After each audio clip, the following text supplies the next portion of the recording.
Yes, it's all about results this morning, and the third quarter numbers for DRDGold are out. A 16% increase in operating profit. This is due to higher gold production and sales. And of course, with me, Niel Pretorius. He's here joining myself and Michael Traherne to unpack those numbers. Neil, thanks for your time. You've managed to increase your gold production numbers, and you did say you needed to tweak a few things here and there last time. So what changes have you made that has put you in this position? Well, we finally have benefit of full volume throughput in our flotation and fine grind circuit, which we've been working on for the last few years to get commissioned and working to stable state. So that's come through quite nicely for us towards the end of the quarter. And volume throughput was also very good. We managed to, especially towards the end of the quarter, limit the number of interruptions in volume throughput quite significantly. So it was a combination of better metallurgical efficiency and better volume throughput. Yeah, with increased efficiencies and I suppose increased volumes, what effect has that had on your all-in production costs, your sustainable production costs? I think the numbers I worked out from your previous results, 12 Rand a dollar, it works out that you guys are producing at less than $1,000 an ounce. That is correct, yes. Our target for all-in sustaining costs is to get it to below 1,050, and I think we around 1,150 at the moment.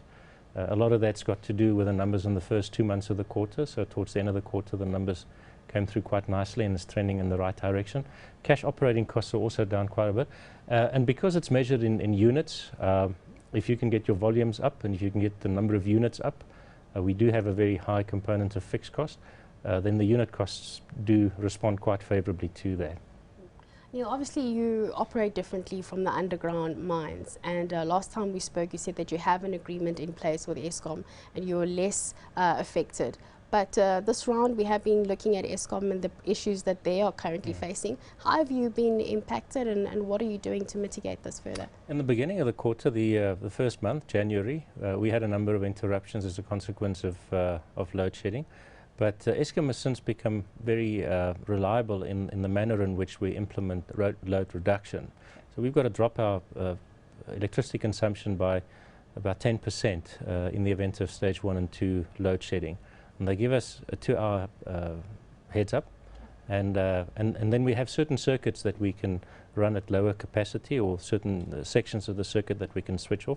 More often than not we switch off the water pumps because all of our water stays within circuit. It's a closed circuit, and that saves us the 10% in power consumption, and that has negligible impact on volume throughput, which is one of the key drivers. You know, the two key drivers for us to achieve good results are volume throughput and metallurgical efficiency.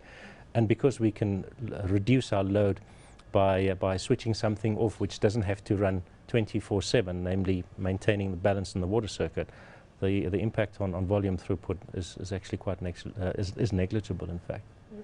Yeah, and then something, I suppose, a key component to your business, and something you can't control, the gold price. Last week, I think it was, Nick Holland was on, and he was saying their view is that gold going sideways is the new up. Is that your guys' view going forward on the gold price? I think so. I think for at least another 18 to 24 months, it's unlikely that you would see gold really trending higher. So today's gold price is really the price at which I believe you need to make your business work. South Africa's circumstances are not unfavorable. The weaker rand is benefiting gold producers, especially since most suppliers of consumables are now supplying at manufacturing costs as opposed to import parity costs. So that's helping quite a bit. So we're seeing actual benefit now from the weaker rand insofar as costs containment measures are concerned. But yes, I think Nick's absolutely correct. You're going to see a flat gold price for the foreseeable future, if not a slightly weaker one, in fact. While we're talking about cost containment, I just want to latch on from what Michael said. Nick Holland was in studio last week, and we were speaking to him specifically about the wage agreement that was struck at their South Deep gold mine. I understand you've got a wage agreement in place, so that means that you're not at all going to be impacted by the round of the gold sector negotiations. That is correct, yes. Our wage agreement was extended for a third year, so it's our turn next year. Yeah, hopefully we'll have another year of stable labour relations at our operations. That always makes in your favour. Yeah, and then on the balance sheet side, I see you guys are paying down debt. I suppose my understanding of the gold sector is with gold price going sideways or down, it's a matter of the companies with the strongest balance sheets are going to survive over the long run. Tell us a bit more about paying down the debt. Well, we had about 77 million outstanding in interest-bearing debt. We paid down 55 million of that, so there's another 22 million that's outstanding. We've got just under 300 million rand in the bank, so we can comfortably cover that, and that's where we want to be. You know, you want to have a strong cash balance at this stage, because the only money you're going to spend is the money that you make. The market's not exactly throwing money at the resources sector at the moment.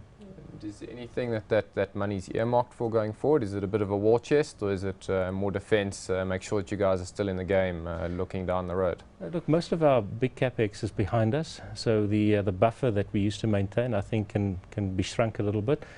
We've got a comfortable facility as well. We've got a 100 million rand revolving credit facility, which we've never used, but which we're paying to maintain. So I think we'll probably look at our cash requirements and the sort of buffer that we want to maintain with that in mind as well. So I think we might be sitting on a bit of surplus cash towards the end of the year. And our policy is not to sit on that, to rather either give it to shareholders, or if the share price is undervalued, to buy back shares. So then we might be seeing a dividend being reinstated. Yes, and unless the share price, the shareholders don't start rewarding the performance of the business, then we might just reduce the number of shares out there. Thank you so much, Niel. That was the Chief Executive of DRDGold, Niel Pretorius.